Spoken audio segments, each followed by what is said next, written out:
في ضربة أمنية سريعة، وزارة الداخلية تضبط سوزي الأردنية والتيك توكر مداهم خلال ساعات.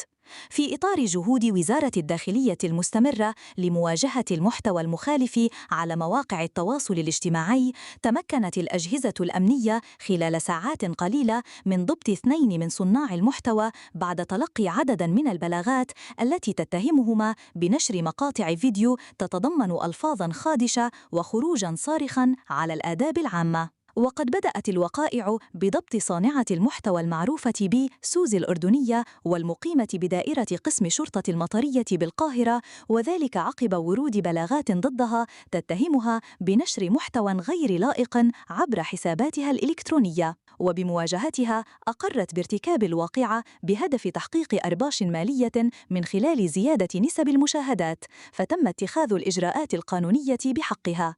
ولم تمضي ساعات قليلة حتى تمكنت الأجهزة الأمنية من ضبط التيك توكر الشهير مداهم والمقيم بدائرة قسم شرطة القناطر الخيرية بمحافظة القليوبية، بعد نشره محتوى مشابها تضمن خروجا صافرا على الآداب العامة.